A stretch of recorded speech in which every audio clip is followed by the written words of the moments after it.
Tonight, Purple Pill Philosophy, that's us, me and Brass, is interviewing the host of Modern Day Debate, Jimmy Kunz. How are you, sir? Very good. Thank you so much. I'm glad to be here. Had technical difficulties last time, but this time it should be smooth sailing. This was going to be a brief interview tonight because your presence was needed elsewhere, but the debate got canceled, so now you have more time with us. Yes. So let's start off by telling us your story about how you became a Christian. Yeah, so I would say I grew up as some people would even call me Christian, depending on how they would define it. I grew up in a house I believed in a God, and I believed in some Christian, you could say theology, loosely speaking, because I wasn't really reading about it at that point. But I probably, if you would have pushed me, would have been some sort of modernist where I would have maybe said that there is a God and that all religions are true in some way or another. And I would have been some sort of, I think it was for me more about trying to be diplomatic. I thought, what's the most diplomatic, winsome type of religion that I can espouse? And so I probably would have been a pluralist to some degree. So, I would have probably said oh yeah, all religions are true, and, to try to not step on people's feet. Then when I was 20, I kind of went on this spiritual journey, and it was when I started reading the New Testament in particular was when I really started to kind of be drawn to Christianity. And up until then, it was kind of like a building interest in religiosity or spirituality, but only when I started reading the Gospels, and then not too long after apologetics, did I really start to feel like I was getting a grasp of what Christianity is or what the gospel is. And I had a lot of doubts, so that when I did have them, even though I wanted to believe in Christianity and it made me happy, it was really hard. And I thought, well, if this isn't true, it doesn't matter how happy it makes me, because I thought I just still wasn't going to believe it if it's not true. And to be honest, for a while, I had some major doubts when I became a new Christian. I think the biggest doubt was actually believing in the gospel, trusting that I could be saved from my sins, that Christ had paid for it all. But I trusted in that, and kind of to be honest, I don't know if the belief was there at first. It was kind of more of a trust or an acceptance. And after only a while, maybe a year or more, do I think that there was a lot of firm beliefs that surrounded that acceptance or trust. And up until then, it was a lot of tough questions where I almost left Christianity because I thought, like I mentioned before, I was I don't know if this is real. And from what it seemed like, most Christians couldn't offer very good answers until I had run into apologists. And when I found out what Christian apologetics was, I was wow, this is something. I had never heard of this. And that's when I was wow, I'm actually really impressed by these apologists. I feel like they have good arguments, and it was persuasive. And not all of them, to be fair, but many of them were a significant encouragement in my faith as an early Christian. Like what apologists in particular? So it started with more C.S. Lewis, I should say not C.S. Lewis himself, but John Lennox, C.S. Lewis type apologists who weren't quite as analytical. And I think that they're still Ravi Zacharias would be another. And I think that those are, they have a persuasive appeal, but it was William Lane Craig who, with a more analytical approach, I found to be more persuasive. And still, I would say he's definitely one of my favorite defenders of the faith. In terms of debaters, he's got to be my favorite still. In terms of all apologists who are more analytically leaning, he's at least high up there among others, like that I have a lot of respect for, like Swinburne or Plantinga, and so yeah, I definitely tend to lean toward philosophy of religion. It wasn't too long ago they were collectively targeting Wayne Lane Craig, but they couldn't like criticize him without strawmanning him most of the time. Right. I think that there's something like really off when a person, especially who has like little experience in philosophy, and they're like, "Oh man, William Lane Craig is so dumb," and I'm like, seriously, like William Lane Craig is published in like the British Journal for the Philosophy of Science. Like he's not a dummy. And they act like Hitchens destroyed him, even though Hitchens lost that debate, and he himself even said so. I hadn't known that he himself had admitted it. Yeah. Really? Say what you want, guy. He at least had some integrity for what little. Yeah. He did. I mean, that's another thing too. Like, I'm willing to admit that there are times when Christians lose debates. There's even maybe one or two where I'm like, yeah, I don't know if William Lane Craig won that. Like his debate with on ethics. I can't remember. It was he debated like this like tough philosopher and his name was ethicist. I think his name is Which one? I think his last name is like Kruger or something. I know who the guy is. Shelley Keegan, I think. Shelley Kagan, that's right. Yeah. That one, it was like, at best, William Lane Craig had a tie in that debate, and that's at best. He also lost against Carroll, but that's because he was steeping in outside of his territory in that debate. Yeah, I think that was a tough debate. They were both steeping outside of their territory, but Carroll had the upper hand when it came to physics, and Wayne Lane Craig when it came to philosophy and theology. Yeah, but I think that when atheists try to tell me that Hitchens beat William Lane Craig, I'm like, that's just not even. I couldn't even come close to conceding that. Like it makes me think there's some serious crazy bias going on there because Hitchens has a cult of personality, even though he was all charming rhetoric and little else.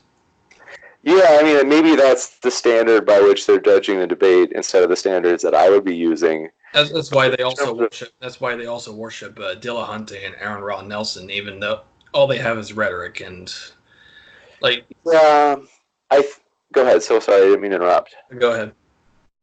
I think that one of the appeals of those, and the funny thing too is, William Lane Craig could be more popular if he wanted, but William Lane Craig and others like him, whether they be Christian or atheist, because they're so rigorous and analytical, it's difficult for people who aren't as intelligent to keep up. And the simple truth is, like, there just are a lot of people, no matter where you go, that they will find people like Aaron Ra and Matt Dillahunty easier to understand because they are. And when if you recommend to atheists that they read people like high-level atheist philosophers who like Graham Oppy, right, or William, or Michael Tooley, right, or William Rowe, some of the classics like J.L. Mackie, who a lot of people would consider Mackie like one of the better philosophers in the last 100 years. That when you recommend these people to atheists and you say, hey, they'd probably be you'd learn a lot tougher of arguments from them than people like Christopher Hitchens, and a lot of times they get mad at you. Like they're like, no, and they reject these high-level philosophers for people like Hitchens or Dillahunty or whoever it is, because frankly, and I'm not trying to knock them. I mean, it's like, that's the trick. Whether you be Christian or atheist, if you are super analytical and rigorous, you're going to lose your audience. And so I think that it helps both in the YouTube algorithms. That's one major way, is that people who can't understand Mackie or whoever it is, like Oppie, they're not going to watch them and their channels or debates, whatever, never really become that popular as a result. Like they don't get boosts in the algorithms, and so as you can tell by the comments in the Atheist Experience, like that's still Hunter Aaron Raw, that crowd. Most of those people are not very smart. If you notice, I think that I mean, we're talking about philosophy, and I think that in some cases, I mean, like Aaron Ra, I think would himself say that his specialty is biology over philosophy. So I don't want to talk about his biology because I think that he would be he's much more well read and thought through in biology. And I'm not saying he's even a cruddy philosopher. All I'm saying is that compared to these like high level ones that would be considered very intelligent in the field, that he's obviously easier to understand, and frankly that he and others aren't as rigorous in their thinking. And I'm not as rigorous in my thinking as people like them either, namely like J.L. Mackie, or like I would like dream to be as smart as J.L. Mackie or William Rowe or some of these other like heavy hitter atheist philosophers who are famous in the scholarly world but pretty unpopular among like you could call it internet atheism. Yeah. I was wondering, like, speaking of debates and stuff like that, what actually got you into debates? I know originally you weren't even a debate channel. You did a few little videos of your own, and you sort of switched over to debates. What got you into that? Yeah, so at first it was primarily apologetics. Like I did usually just modern day hysteria was apologetics. I loved it. It was fun. But I remember telling a friend, I said, I don't really like that in the editing when I would make a video, because I would try to do one video a week, and it was maybe about an hour of editing for each 5-minute video. And I was like, because it's something that it wasn't always that easy to like listen to apologetics while I'm editing. And I thought, I wish I could do something where I could both learn and create content at the same time. And so instead of like reading or like listening to an audiobook of apologetics while I'm editing, I was like, well, what if I did like live streams? Because in that sense, like you're kind of editing as it's like loading or streaming. And then I would be able to get to listen to 2 debates. So I mean, like for me, it's like I have to admit it started as like purely self-interested because I just love getting to listen to other people. But I mean, it was going well. I was getting positive feedback on like the moderating, which is really encouraging. And people were saying like, oh, like you're actually doing a good job of that kind of self-regulation of not taking sides and kind of refraining from the temptation of slanting the debate. And so I was like, well, maybe maybe this is what I'm cut out for. And so I just kind of stuck with it. And it's been so fun though. I think part of it too is I'm more extroverted, and I'm higher on trait openness. So I definitely enjoy people. I love those debates, and I love meeting all sorts of people from all sorts of wild walks of life, and that also connects with the openness, where I love ideas. I'm definitely big on ideas and creative type stuff, so it's been fun that way too. And I like that you stress that your channel is not an echo chamber like what the Non Sequitur Treehouse Club ended up being. Yeah, I mean, I have to be honest, to be completely real, I do like, it's hard to, I like Steve. It's hard to like Kyle given what it looks like he did. I mean, it's true that we don't have like this final verdict on Kyle, but at the time, we'll just say this. Everything leading up to what happened this summer, Kyle and Steve were both really helpful for modern day debate. And I liked them, like I got along with them, and I'm thankful that they helped.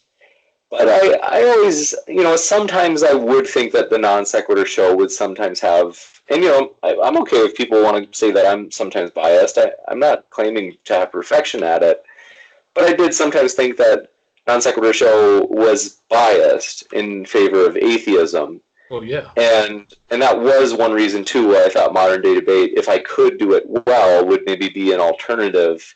And again, I'm not trying to throw Non Sequitur Show in the dirt, because they helped us immensely.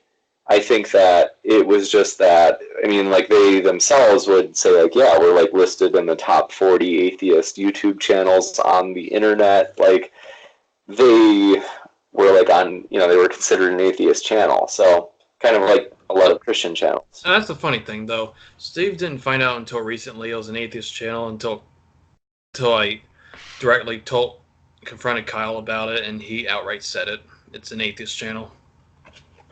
Steve thought it was from the beginning. Thought it was a channel to express various ideas, and it was at first. Then it just went downhill after that with the ultra SJW anti-Christian shit show. Yeah, I think that it kind of was both. It's fair to say that both were right, and I think that Steve. I mean, they platform people that were controversial, and that in and of itself does give a lot of credibility to the fact that they did want to discuss ideas of all types, and they were, you know, I think that, like I said, it wasn't like a constant thing. It was generally, they were fair discussions. Like, and then they got to doing a weekly flat Earth debate, which Kyle ended up losing. You mean like that he debated flat Earth himself, or the idea of like doing it on a weekly basis? Weekly basis. Yeah, it was an interesting thing to watch, because it was huge every, what was it, Saturday night, right? Yeah, Flatter Day, yeah. Yeah, Saturday night fights. And I remember I would tune in, and like weekly it would be like 600 to 900 people watching a flat Earth debate. And that's pretty big for a channel that size, because they were like 20-something thousand. It was mostly for the laughs. I bet you it's mostly for the laughs. Yeah, but I mean, it was definitely on fire. But I had heard some people say, like, you kind of blew your wad with that to be. I'm trying to think of a less crude analogy. That was the funny thing, though. That flat earthers play the same game that anti-theists do with religious people. If I don't feel it, or see it, it's not there. That's an interesting point. I mean, it drove them nuts. Well, let's get on to the next question, because we only actually got through the first question. Well, we got through yours as well, but the next question I got for you, James, is your field is psychology. Last time I checked, how did you get into that, and how does it inform you with your religious beliefs? Yeah, so I originally got into it because I knew that I wanted to do something that would hopefully improve people's like happiness in their lives, or just health. I was an exercise science major, and I wanted to maybe be like some sort of athletic trainer or coach, like a strength coach. But eventually I thought, well, I feel like, there's an argument, there's a debate to be had. It's not a hill I'm interested in dying on, but I generally thought I could help more people in psychology. I thought because even in your physical training, your psychology is like, that's a huge, huge component of it. Like whether or not you're going to have a good workout or stick to it in the long run and goal set and all the rest. So anyway, I thought psychology would be it would have a greater potential for me to help people. And as a Christian, it's interesting that, so it's probably true, sometimes people will say psychology is biased against Christianity. In some ways that's true. I mean, like, there are a lot of people in psychology that are not fans of Christianity. They think it's conservative, like traditional and repressive and all that. And when I say conservative, I don't mean necessarily, I think they probably associate it to some degree politically with conservatism, but I mean just like social, traditional type of values that they would, generally people in academia would clash with. And at the same time, many of the studies in psychology, and I would say the majority of the studies in psychology, I think actually corroborate Christianity in, loosely speaking, in at least indirect ways.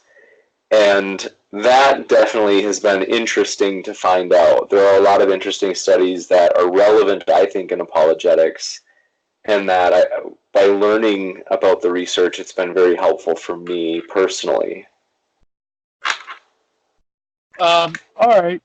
So, since you do your own debate channel, and you obviously have had many of those debates that you've hosted, what would you say is your favorite debate topic and your favorite debater in general? That's a great question. I think Mike Jones is definitely one of my favorites and one of the best. I think it's because it's true. There's like in the moment type debate skill, and Mike has that for sure. He has those skills. But there's also the preparation that goes into a debate, which I think is and I mean, maybe I'm partly at fault for why it's underutilized by most people because, we're always like, we're hosting a lot of debates and not a lot of people have that much time to prep, especially because 1 to 2 weeks out seems to be the sweet spot. If I invite somebody to come on in the next week or two, they're like, yeah, sure, I'll debate. And if it's like more than that or less than that, they're usually like, not enough time, or it's too far away, come back to me later. That doesn't leave a lot of time to prepare. But Mike Jones, oftentimes his debates will discuss the possibility of them a month before, because he'll want a month to prepare for each debate. So I would say that his style is my favorite. And topic-wise, I think that probably the social utility debates I personally find most interesting. I definitely enjoy debates on like whether or not Jordan Peterson has done more harm than good for society. Those are really interesting. I think debates on whether or not Christianity or atheism have done more harm than good for society. Those are really interesting. And I definitely enjoy the classics like Does God Exist and Did Jesus Rise from the Dead? But as a general rule, I think those more practical, social type debates I enjoy more. So it's really fun when kind of getting to hear people summarize like the literature. Like let's say they say, hey, here's a meta-analysis in psychology, like Mike Jones has done this. Here's a meta-analysis, and it shows that there are these positive correlations between religiosity and these health outcomes, these like mental health outcomes, or maybe even physical health. That's really interesting to get to hear about those. There's something about patterns in the world that I get a kick out of learning about. It's really intriguing to kind of learn like, it's like as a general rule, this seems to be the case. I think it gives the world a little bit more structure, in my mind at least.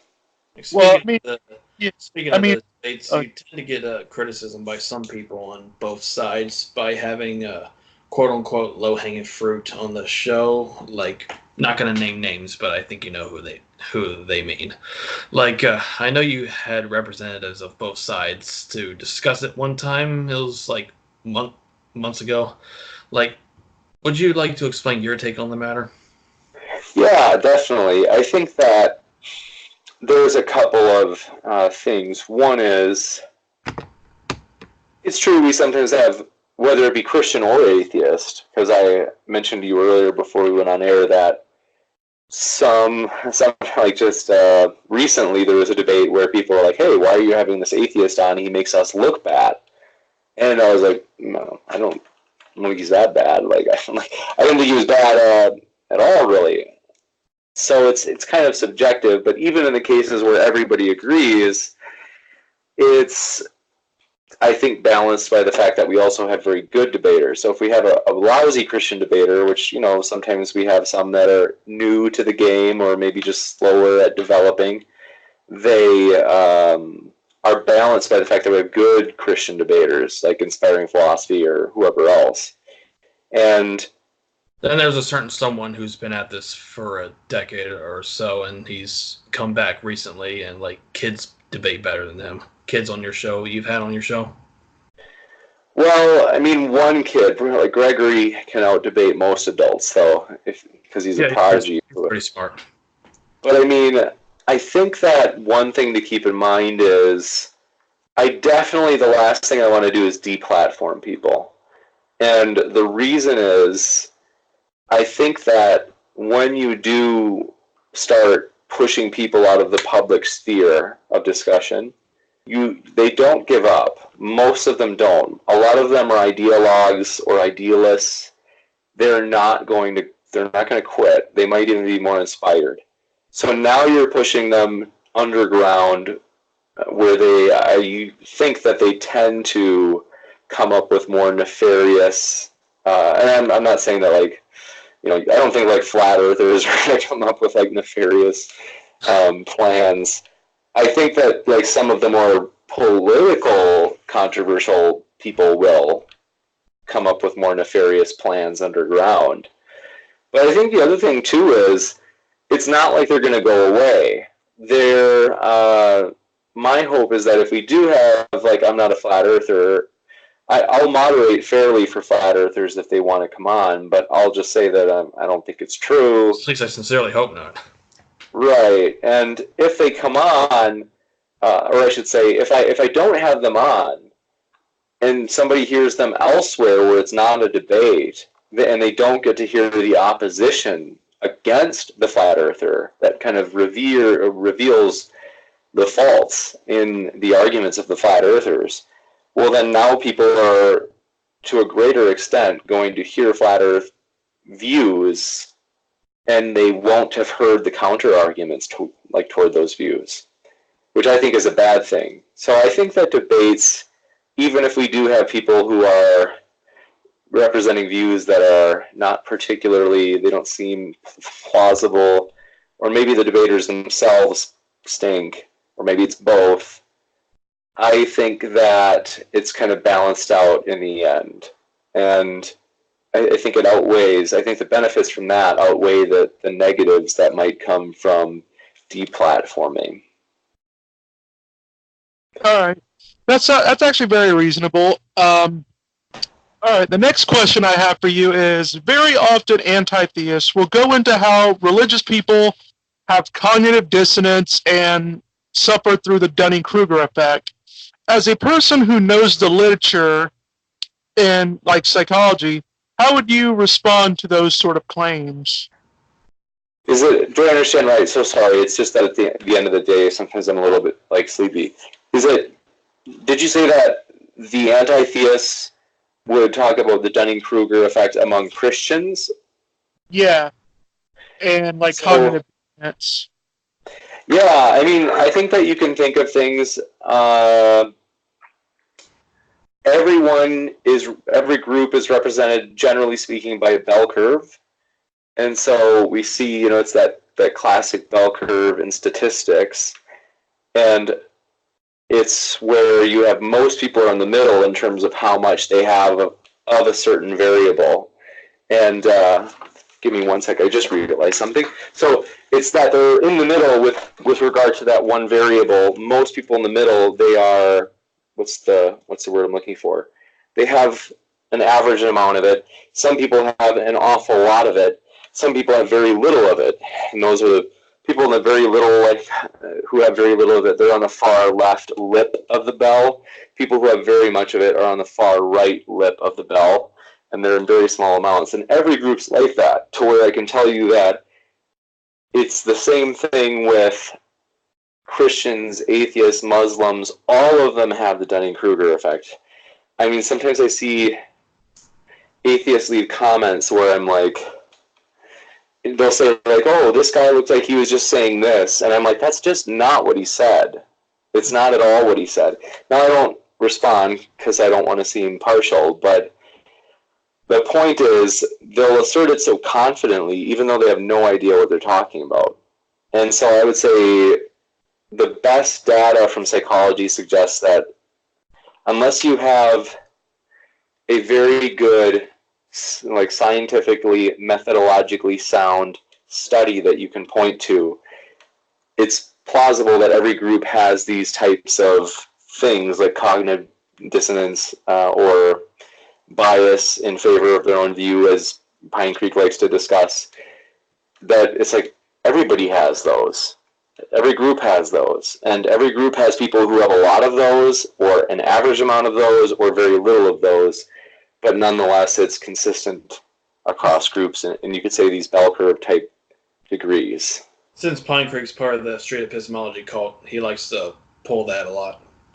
Like, try to fish out other people's biases while having his own. Like, he doesn't like when you reverse that on him.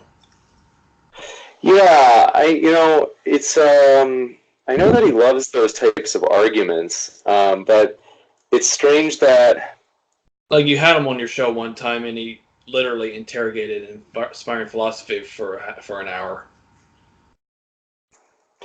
Yeah, I wish that it wasn't so one-sided, because it's like, I mean, at one time I had Mike Jones was debating an atheist who I won't name, but the atheist said during the debate, the Christian asked, like, do you have any, I think it was Mike Jones, they asked, like, do you have any bias, like, in favor of your view, lack of belief, atheism, or whatever you want to define it as, or against Christianity? And the atheist just said, no, none. And I was like, what? Like, that, even just, you have to at least admit you have, like, the foundational, like, biases that other people have, like confirmation bias or whatever else. And so I'm, like, kind of, like, shocked when I hear that. It's bizarre when they think that they don't have biases as well. And, an example would be sometimes they'll blast the Christian God, and they'll be like, oh yeah, like, man, the God of the Old Testament is so immoral, blah, blah, blah. And then they'll turn around and be like, oh yeah, like, no, I'm not biased. Like, I'd be happy if it were true. And it's like, wait, you just said that you thought God is, like, evil. And now you're saying that you're like, oh yeah, I have no preference if that God existed. It's like, wait, what? Like, You're what do not you mean you have dead God. It's like, why? How could you say that you would have no preference? It's like, if you think God is evil, wouldn't you prefer he didn't exist? I mean, like, I would not want a tyrant type of God. Like, so unless you're a pagan, then you might believe in Thor or Odin. Or Zeus. Yeah, and I think that, but the pagans, I think, believe that in those cases, and they have their biases too, but I think they believe that despite Thor's, imperfections, they would say that he still has, like, good traits, maybe. And the atheists, some of the atheists I encounter would say, like, no, the Christian God is just evil. Like, look at the Old Testament. That's unforgivable, and nothing can make up for that. Really? Because the Old Testament's all they got. Point to that. To make It's that definitely assumption. It's interesting how commonly the conversation goes to that. A discussion I've always thought about would be, is Jesus, like, on a discussion question would be, is Jesus evil? Like, because then they might have to they'd be forced to sort of use the New Testament. Well, yeah, he told you to hate your family, even though he said to love your enemies, so that literally makes no sense. So their best answer to that is, well, he's inconsistent. I'm like, that's the best you can come up with? That he's inconsistent? Well, I mean, what's funny about that is they forget that the notions of love and hate in a collectivist honor society is much different than the notions of love and hate that we have in an individualistic sort of guilt society. Normally when they rail against the Christian God, they're just railing against the Jewish version of God.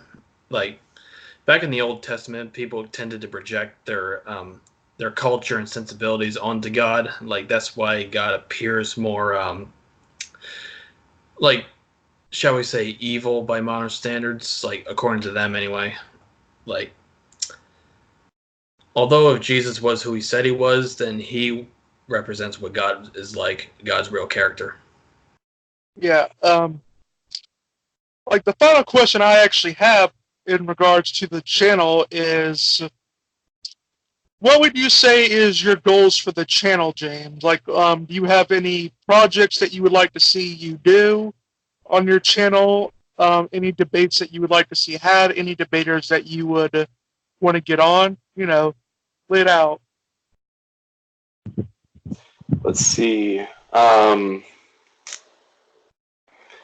We definitely want to grow, not for the purpose of like numbers, but for the purpose of influence. One thing I'm like surprised, like sometimes like content creators say, well, we don't tell people to subscribe, and I'm like, okay, but if you believe that what you're putting out as content is valuable, like, why not? Like, if you think it would be of value to people, but you won't tell them to subscribe, like, or remind them to subscribe, or to consider subscribing. And so the reason that I do encourage people to subscribe is because I think that we are putting out what I hope to be debates that are played on an even playing field. And so the long story short of it is, we're working hard to hopefully get our name out, because I just don't think it's something that's done. I don't think it's very common out there. Like you had mentioned, some atheist channels will host debates, but they're not always that fair. And same thing with Christian channels, to be fair. Like, sometimes they're not always fair. So sometimes they kind of have a slant. So I definitely do want to grow. We're hoping, like, it would be great to hit maybe like 10,000 subscribers by the end of the year. I mean, that would be an exciting thing to see, that kind of growth and influence. And I'm so encouraged by when people give positive feedback. Like, that's honestly means so much for me. So the other thing is, we are excited to hopefully host, and this is Lord willing, depending on how things go. We are still confirming it because we have to get word back from Destiny, but we're hoping to host Destiny and Mike Jones from Inspiring Philosophy next month, which I think will be our biggest debate that we've ever had. So that would definitely be a blast. What's that going to be about? Does God exist? So I would assume Destiny would be answering in the negative. That's right. Yeah, I think that he is. He's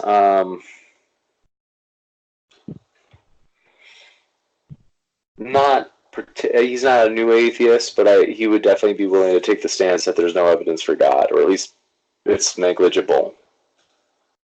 Well, even some atheists have to admit that there is evidence for God. One can argue whether sufficient evidence or not. I mean, Yeah. I mean, even like guys like Paul Draper, who's an agnostic, he says, yeah, there is evidence for God. I just don't think it's sufficient enough to warrant a belief in God. Like, you know, and that's and Graham Opie, from last time I seen William Lane Craig review like one of his works, and Craig had said like in the there that Opie had basically said that Opie said that theists have, you know, evidence, but he just simply says that the evidence for naturalism is as good, if not better, and is more simpler. So, yeah, I mean, Graham Opie's one of the more likable ones. He debated Ed Phaser on Capturing Christianity a few times. I like him. He's very intelligent man. Yeah, and a nice guy. Yeah. But yeah, I think that it would be a very good debate. Me and HistoryNet have hosted Michael Jones before, and he's a pretty good guy when it comes to knowing philosophy. We actually got to touch more on him with stuff like the LGBTQ community, because that is a big. I think that's probably one of the biggest arguments that anti-theists actually go for, is the bigotry that goes along with the Christian LGBTQ community. Yeah, but they like to pretend that atheist homophobes don't exist. I mean, I think it's not that they don't acknowledge that they don't exist. It's just that in America, it's just like it's a very rare thing to see them. While the worst place in the world to be gay is atheist China. Well, yeah, pretty much any socialist place is the worst because I mean it's sort of for obvious reasons if you think about it from a sociological perspective. If ultimately the government's in control of everything, that means the government is going to have to incentivize, taxes, and that means they're going to have to, have more sustainable, like, they have to incentivize families in order to pay the taxes. And who has less kids than gay people? Well, anyway, James, I have one more question for you. Like, doing your hosting debates, like, is there anything atheists or Christians say that make you like rethink your position or just think about it often?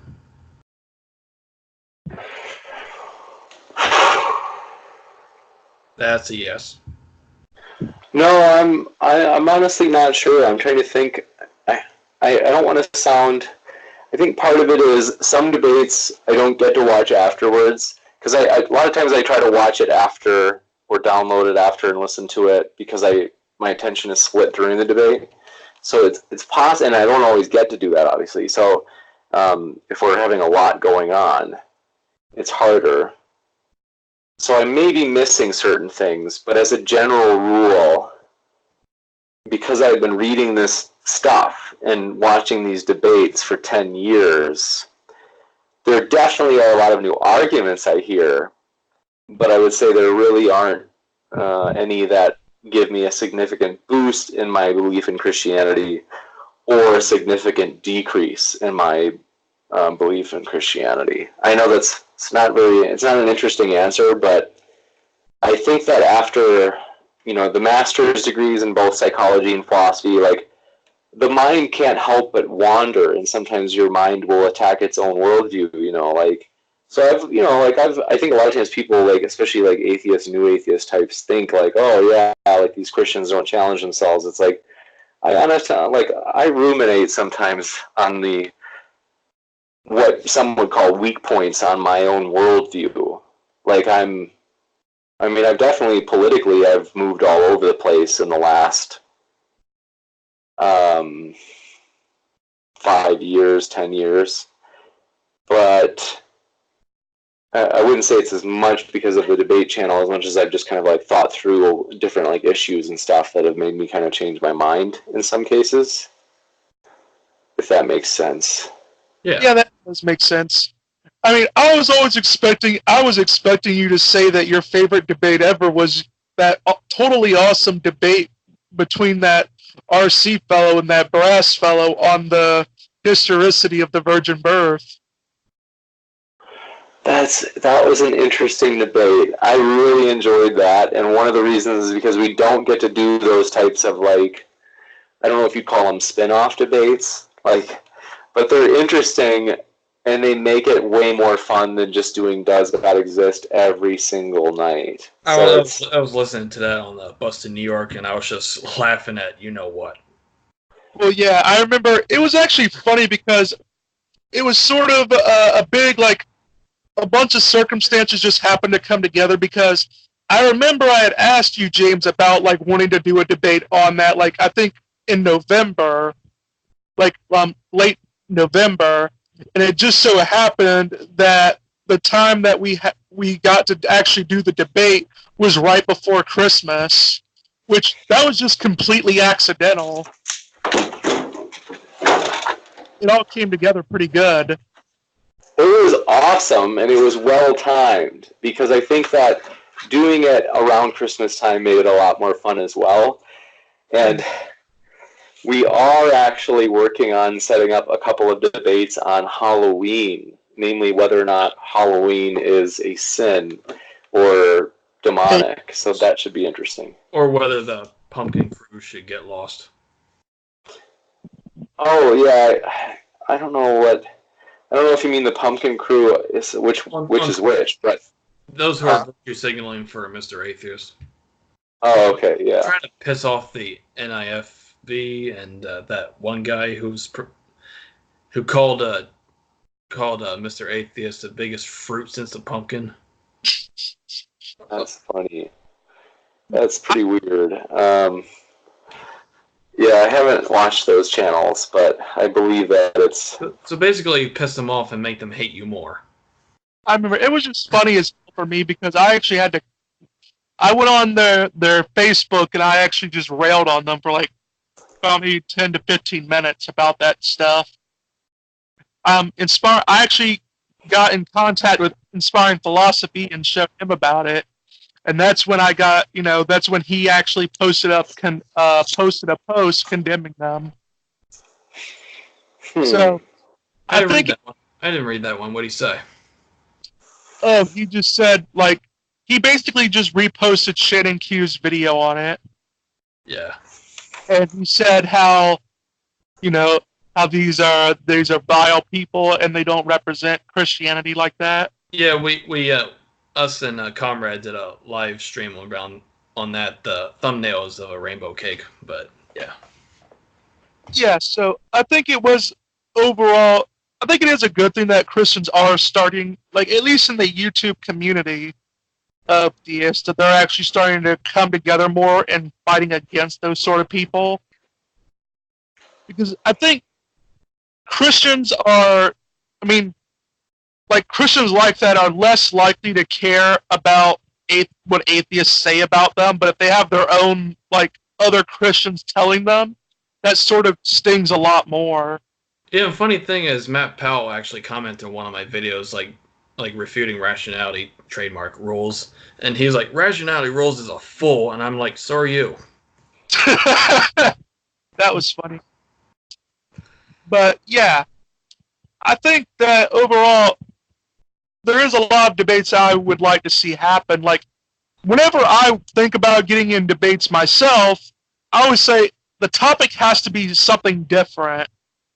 I recommended the historicity of the virgin birth because really how often do you hear that debate? Right, that's true.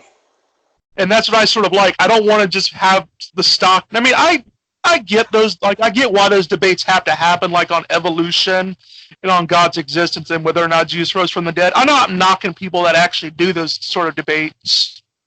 I'm just saying, personally, for me, I like to just, if I'm going to go out of my way, I feel like I can really prep and do the work for the debate. I want it to be on a topic that people don't often have in their face. And don't you have second thoughts about certain debate topics? Like if you let people debate it on your channel, that it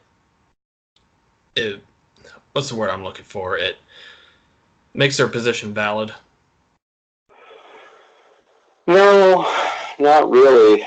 Just because, one of them has to be wrong. So I don't know if there's especially if the answers are contradictory, you're dignifying their position by letting them debate it. No, I don't know if I would. I don't know if it does give it dignity. It depends on what your thresholds are for dignity, but I think that even if it is negative, the fruits of allowing people to see refutations of that view will outweigh the negatives of that view being allowed to be spoken on the channel. Because a lot of these views, like flat earther stuff, it's not like if my channel, or even if most debate channels, or even if all debate channels stopped having them, it's not like all the flat earthers would just go away. They would just be on their own channels peddling their own stuff. Yeah, so flat earthers, Christ mythers, all of them. Yeah, so I think that... Deniers. So I wouldn't deny that there's maybe some negative that comes out of it. Maybe there is, and maybe it in some way dignifies the position. And that, again, that depends on how you define it. But even conceding that, I think that it would be, the juice is worth the squeeze. Oh, that's a way of putting it. Yeah, a debate topic to come up would be, does a does an elephant come from a rock? Or a pine tree. Yeah. That's true. I know Kent Hovind is your guys' favorite debater. We're gonna have him on next month though, so don't worry, he's coming back. Well,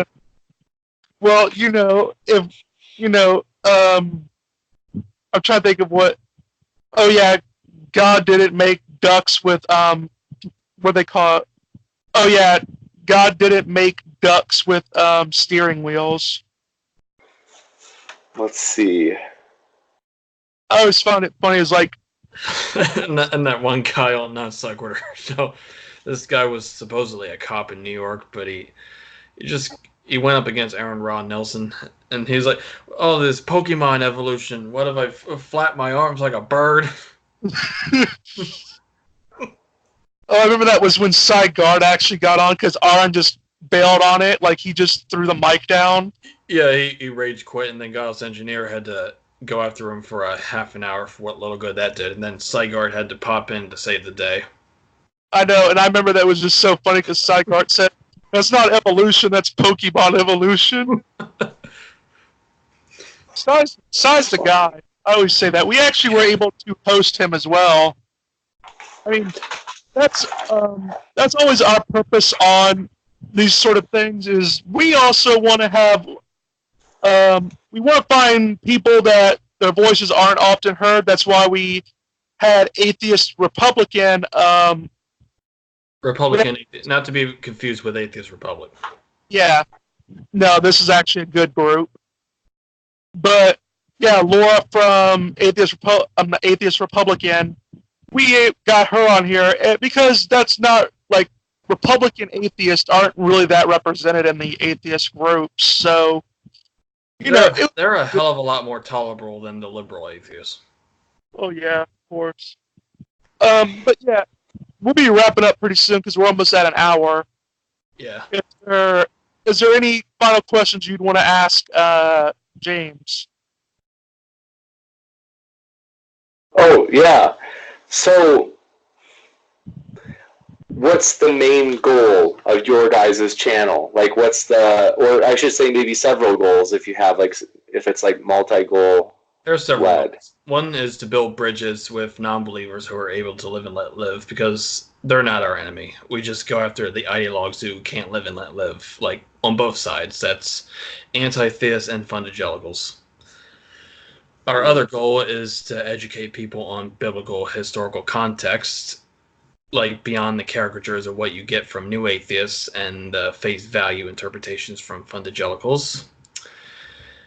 And our final goal is to pretty much refute the anti-theist propaganda wherever you see it. And, for me, my own goal would be to be able to interview people that, they don't have the biggest voices in a community, and sort of give them a platform so they can just have a place to just go out. I like to find, underrepresented, like, minorities of minority groups and just bring them forward and have a discussion with them. Even though my tiny channel is underrepresented, it's demonetized. Oh, that's lovely. But I mean, yeah, that's my sort of goal. And also to educate people more on history, I would say, is like one of my other biggest things. That ties in with one of the goals I stated. Yeah. That's really cool. Yeah, so I would say Purple Pill Philosophy is sort of a mixture of, it's sort of educational. Plus, also once in a great while, upload videos pertaining to 90s nostalgia. Yeah, nice. I'm a 90s fetishist. Me too. It was the last great. It was the last great decade before the world lost its damn mind. Yeah, it's kind of true. It's but no, that's cool. I really appreciate your guys' goals. I think that it's good for two reasons. One, because it's authentic. Like, you guys are like, hey, like, this is just who we are. Like, we're not ideologues. Like, let's kind of provide you could almost say, safe haven for people who don't want to get swept up in the polarization. And also, I think it's It's actually at some point the polarization has to start, like the tide has to start coming back.